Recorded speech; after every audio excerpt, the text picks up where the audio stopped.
जय Shri Krishna and good evening. How are you? पहले से सारे बच्चे बढ़िया हो? और नया क्या चल रहा है भाई? चलाते रहो, नया चलाना बहुत ज़रूरी है, क्योंकि जब तक नया नहीं चलाओगे तब तक कैसे पता लगेगा लोगों को कि भाई आप भी जादूगर हो। तो जादू करते रहो और जादू को कंटिन्यू कर रखना, ठीक है? जादू मतलब कम नहीं होना चाहिए किसी भी तरीके से, किसी भी एंगल से। फिलहाल के लिए तो आपने देख लिया होगा, D and F block elements शुरू कर देते हैं आपके लिए। हाँ, थोड़े बहुत दिन बीच में आते हैं फिर चले जाते हैं, आते चले जाते हैं, ऐसा लग रहा है कुछ, लेकिन कोशिश करेंगे अब आगे आपको थोड़ी सी ट्रिक बनाते रहें, करते रहें। तो चैनल को सब्सक्राइब करो और थोड़ा सा इंक्रीमेंट में अपना सहयोग दो, ठीक है? अब चलते हैं, फिलहाल के लिए डी एंड एफ ब्लॉक्स करेंगे आज हम लोग। तो देखो,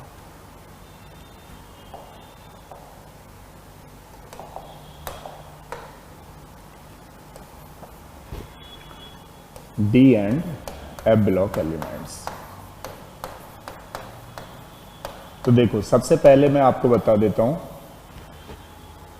कि हम लोग 1 बाई 1 करके करने वाले हैं, यानी कि डी ब्लॉक को अलग से रखेंगे, सेपरेट करेंगे, और एफ ब्लॉक एलिमेंट को अलग से सेपरेट करेंगे, ठीक है? अब बात करें अगर हम लोग डी ब्लॉक एलिमेंट्स की, तो डी ब्लॉक एलिमेंट्स में क्या होता है, ग्रुप 3 से लेकर के 12 तक के एलिमेंट को हम लोग बोलते हैं डी ब्लॉक एलिमेंट्स। जबकि अगर पीरियड की बात की जाए, ध्यान से सुनना, अगर ग्रुप की बात करें तो ग्रुप 3 से लेकर के 12 तक के एलिमेंट को हम लोग डी ब्लॉक एलिमेंट्स बोलते हैं। लेकिन अगर पीरियड्स की बात करें तो पीरियड में जो डी ब्लॉक के एलिमेंट्स शुरू होते हैं वो 4th पीरियड से शुरू होते हैं। इस बात का भी आपको ध्यान रखना है, ठीक है? अब देखिए, ग्रुप 3 से चालू करें हम लोग, 3, 4, 5, 6, 7, 8, 9, 10, 11 एंड 12। एक और चीज कि जो डी ब्लॉक के एलिमेंट्स होते हैं, ध्यान रखिएगा, पहले तो हम एक बार नोट कर लेते हैं कि कौन कौन से एलिमेंट्स होते हैं। तो ये ग्रुप हमारा 3 है, तो देखो इसमें स्काईलैक, तिजरू हाफ, बनोत, क्रमोत, ये मैंने आपको एक शॉर्ट ट्रिक बता रखी है पीरियोडिक टेबल में, ठीक है? तो अगर किसी बच्चे को थोड़ा सा लग रहा है तो आप मेरी लास्ट की वीडियो, मतलब पीछे की वीडियो देख लीजिएगा, जिससे आपको एक आइडिया लग जाएगा कि इसको हम कैसे बोल रहे हैं। क्रमोत, यहाँ टंगस्टन होता है इसलिए क्रमोत, है ना? और ये है यहाँ पे मंतकरे, फेरुअस, फेरुअस,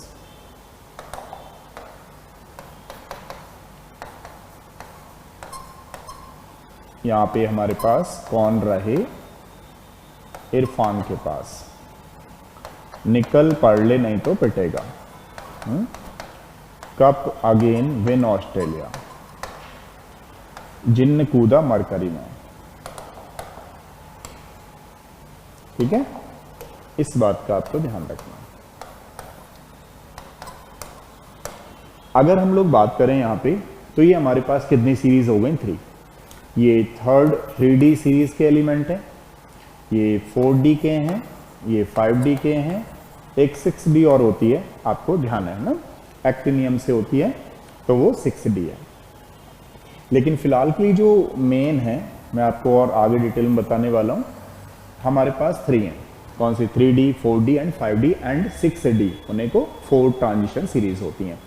अब क्वेश्चन दिमाग में आता है जी, ये ट्रांजिशन सीरीज क्या होती हैं? ट्रांजिशन सीरीज का मतलब होता है जो डी ब्लॉक के एलिमेंट हैं, D block elements is also known as the transition element. किसको छोड़ करके? ग्रुप 12 को छोड़ करके।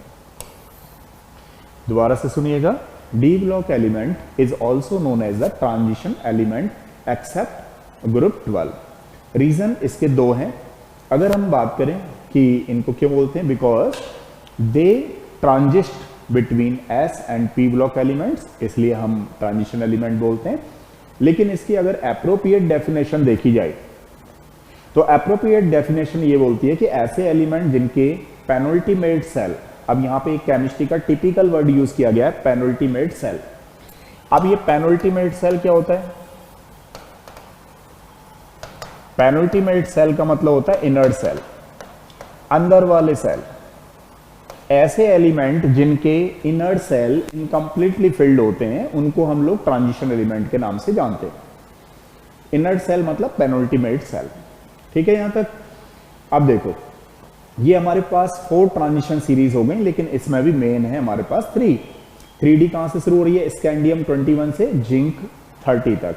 दूसरी वाली यट्रियम 39 से लेकर के कैडियम 48 तक। अगर हम यहां से बात करें लैंथेनम से लेकर के और मरकरी दिस वन। ठीक है, ऐसे ही एक्टिनियम से शुरू होती है। 6B कहां से शुरू होती है? एक्टिनियम से शुरू होती है। और अब देखो, अगर हम बात करें, ये तो ग्रुप वाली केस हो गई, अब इसके जनरल प्रॉपर्टीज के बारे में बात करते हैं। जनरल प्रॉपर्टीज,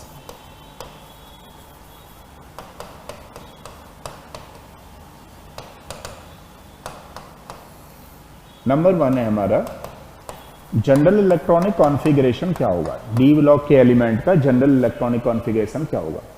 तो उसके लिए n-1 D1 से 10 ns1 से लेकर के 2 होगा। ठीक है। Second case atomic radii. अब ये एटॉमिक रेडियाई तो आप जानते हैं सारे बच्चे, लेकिन डी ब्लॉक एलिमेंट में थोड़ा सा डिफरेंट होगा। डिफरेंट क्या होने वाला है? जनरली एसपी ब्लॉक में थोड़ा बहुत इधर उधर था, जैसे पी ब्लॉक ग्रुप 13 का देखें तो आप लोग देख पा रहे थे कि गैलियम का साइज जो है वो स्लाइटली लेस था देन द एल्यूमिनियम। लेकिन यहाँ पे क्या होता है कि लेफ्ट टू राइट चलने पर पहले जो साइज है वो डिक्रीज करता है, फिर कांस्टेंट होता है, फिर इंक्रीज करता है। ठीक है। अगर हम यहाँ पे ग्रुप फर्स्ट की बात करें, मतलब ये सीरीज फर्स्ट ट्रांजिशन सीरीज की बात करें, यानी कि स्कैंडियम से लेकर के टाइटेनियम की बात करें, तो इन दोनों में साइज क्या होगा? सबसे पहले स्कैंडियम का होगा। दोबारा से सुनिएगा, लेफ्ट टू राइट चलने पर पहले साइज क्या होता है? डिक्रीज करता है, फिर कांस्टेंट होता है, फिर देन इंक्रीज करता है। इसमें हम लोग दोबारा से लिख लेते हैं इन केस को, जैसे टाइटेनियम, वैनेडियम 23, 24, 25, 26, 27, 28, 29 एंड 30। अब देखो साइज का ऑर्डर अगर हम देखें तो साइज पहले इधर जाएगा, फिर इधर गया, ये नियरली कांस्टेंट हो जाता है, फिर इंक्रीज करता है।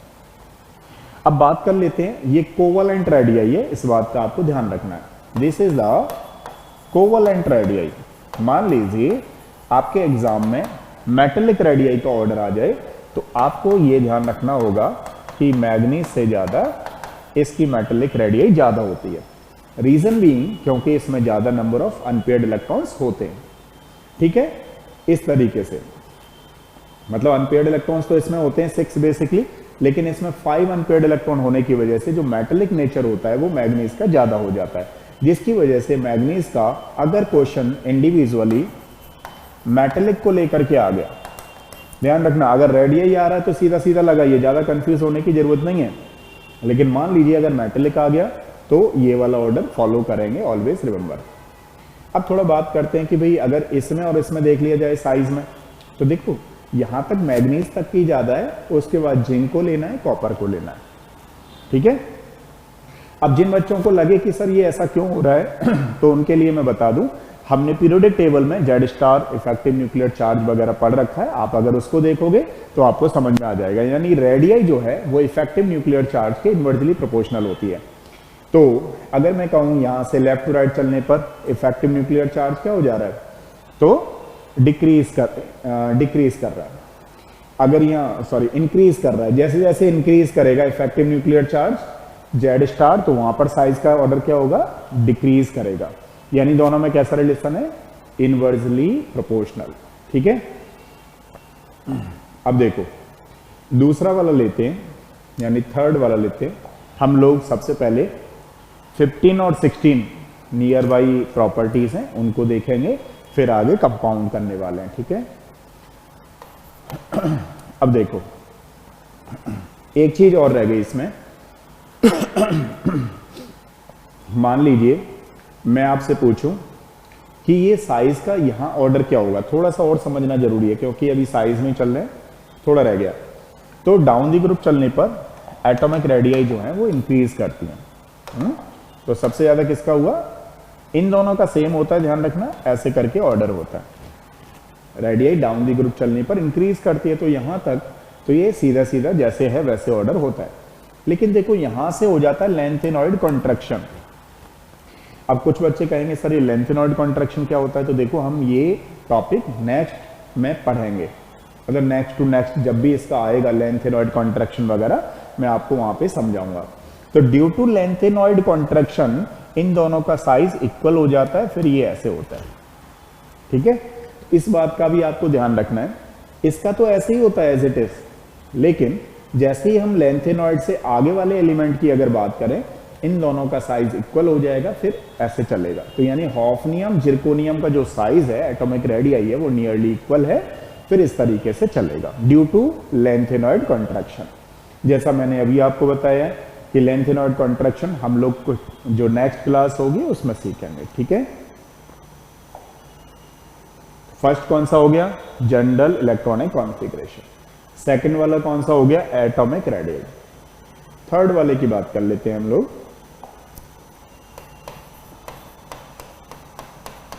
Boiling point and melting point.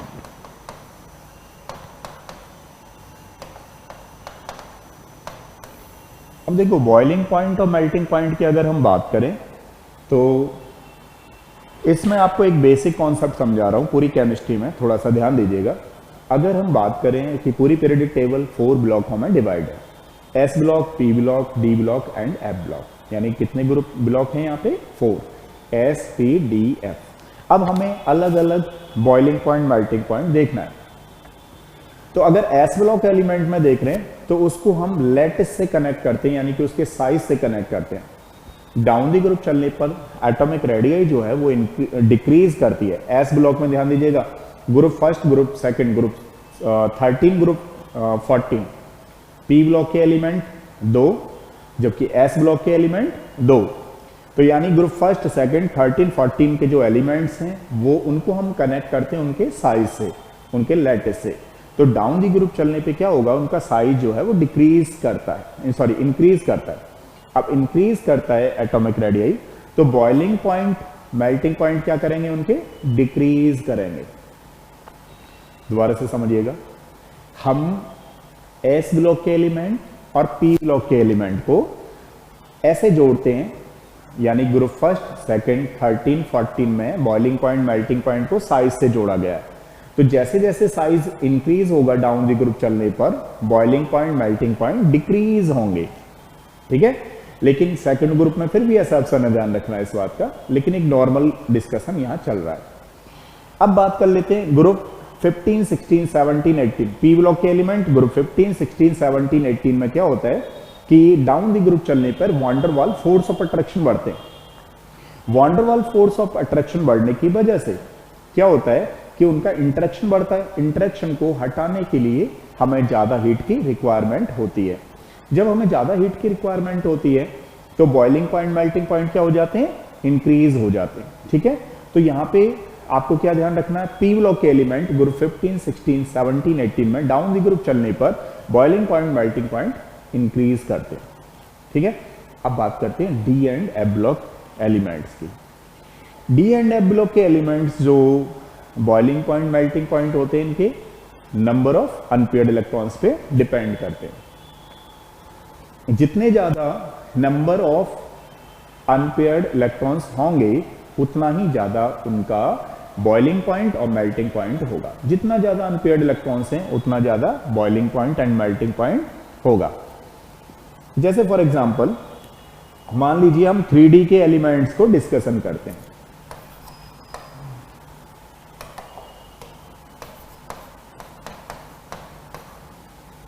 Twenty 23, 24, 25, 26, 27, 28, 29, 30। अब देखो यहां पे कॉमन क्या चल रहा है, 4s2। तो यहां पे क्या आ जाना है, 3d1, है ना। तो 3d2 कॉमन चल रहा है 4h2। अब इन दोनों में अगर मैं आपसे डिस्कस करूं कि बताइए बॉइलिंग पॉइंट मेल्टिंग पॉइंट किसका ज़्यादा होगा, तो इन दोनों में नंबर ऑफ अनपेयर्ड इलेक्ट्रॉन इसमें कितने 1 जबकि इसमें कितने 2, तो इसका ज़्यादा होगा। इसमें अगर डिस्कशन करें तो किसका ज़्यादा होगा, इसका ज़्यादा होगा। ठीक है, इसमें किसका ज़्यादा होने वाला है, देखो इसको थोड़ा ओपन कर देते हैं, इस तरीके से होगा।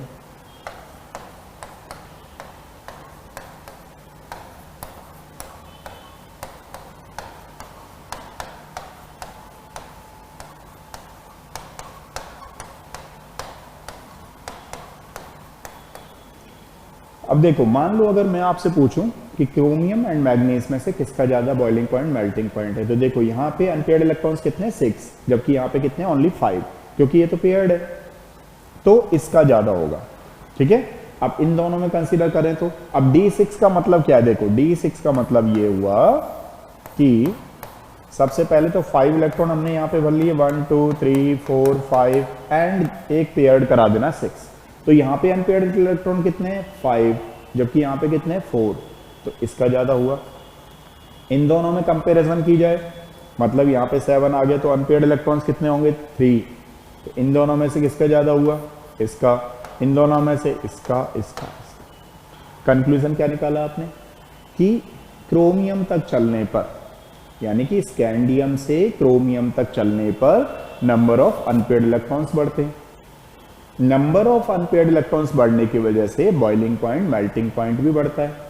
ठीक है, और फिर मैग्नीज से लेकर के boiling point melting point decrease होता है क्योंकि वहां पर number of unpaired electrons decrease होते हैं। तो D and F block elements को आपको किससे कनेक्ट करना है, नंबर ऑफ अनपेयर्ड इलेक्ट्रॉन से। ठीक है, अब थोड़ा सा ये तो था पीरियड का केस, अब जरा ग्रुप का केस देखते हैं। मान लो इसके ग्रुप में क्या आ रहा है हमारे पास क्रमोत, इसमें क्या आ रहा है मन तकरे। अब यहां अगर नीचे चले हम लोग तो नीचे चलने पे क्या हो रहा है कि ये इंटरेक्शन बढ़ रहा है, यानी कि ये 4D है ये 5D है। नीचे चलने पर जो फोर्सेस का इंटरेक्शन है वो ज्यादा बढ़ रहा है जिसकी वजह से boiling point melting point increase कर रहे हैं। ठीक है, तो पूरी पीरियडिक टेबल में सबसे ज्यादा जो बॉइलिंग पॉइंट मेल्टिंग पॉइंट होता है वो किसका होता है, टंगस्टन का। ठीक है, क्योंकि नंबर ऑफ अनपेयर्ड इलेक्ट्रॉन्स इसी सीरीज में, एक चीज और ध्यान रखिएगा, डाउन द ग्रुप चलने पर जो सीरीज है उसमें boiling point melting point increase करते हैं। अब जरा एक जिंक का केस लेते हैं ना, जिंक वाले ग्रुप का केस लेते हैं। तो जिंक, कैडमियम एंड मरकरी, ध्यान से सुनिएगा। जिंक वाले केस में ये वाला जो कॉन्सेप्ट है वो रिवर्स है। क्यों, क्योंकि यहां पे इस ग्रुप में वोलेटाइल एलिमेंट्स प्रेजेंट है, यानी कि जो ये मेटल है वो लिक्विड फेज में और इसका बॉइलिंग पॉइंट मेल्टिंग पॉइंट सबसे कम है, तो इसमें रिवर्स हो जाएगा, इस बात का आपको ध्यान रखना है। लेकिन अगर जिंक वाले ग्रुप को छोड़ दिया जाए तो बाकी सब में नीचे चलने पर बॉइलिंग पॉइंट मेल्टिंग पॉइंट क्या होता जाता है, ज्यादा होता जाता है। ठीक है, इस बात का आपको ध्यान रखना है। एक चीज और, इसको हम जोड़ते हैं एंथैल्पी ऑफ एटोमाइजेशन से। एंथैल्पी ऑफ एटोमाइजेशन यानी कि एटम में बने रहने की टेंडेंसी, एंथैल्पी ऑफ एटोमाइजेशन, जो भी हीट रिलीज हो रही है। अब उसके केस में अगर हम देखें तो it also depend upon the number of unpaired electrons. जितने ज्यादा नंबर ऑफ अनपेयर्ड इलेक्ट्रॉन्स होंगे उतनी ज्यादा एंथैल्पी ऑफ एटोमाइजेशन होगी। तो मान लीजिए अगर मैं किसी बच्चे से पूछूं कि भाई लोअर एंथैल्पी ऑफ एटोमाइजेशन किसकी होगी, तो आप क्या बोलने वाले हो, ग्रुप 12। रीजन क्या है, क्योंकि इसमें मैं 0 भी कह सकता हूं। क्यों, इसमें रीजन क्या है एंथैल्पी ऑफ एटोमाइजेशन 0 होने का, क्योंकि नंबर ऑफ अनपेयर्ड इलेक्ट्रॉन्स ही नहीं है, समझ रहे हो, तो एटम बनाने की टेंडेंसी उसकी उतनी नहीं है। तो ये हमने 4th पॉइंट पढ़ लिए। नेक्स्ट क्लास में हम लोग करेंगे 5th से। ठीक है, तो कल करते हैं इसको, तब तक के लिए थैंक यू सो मच। इसको भी थोड़ा पढ़ना शुरू करना जिससे आगे करेंगे।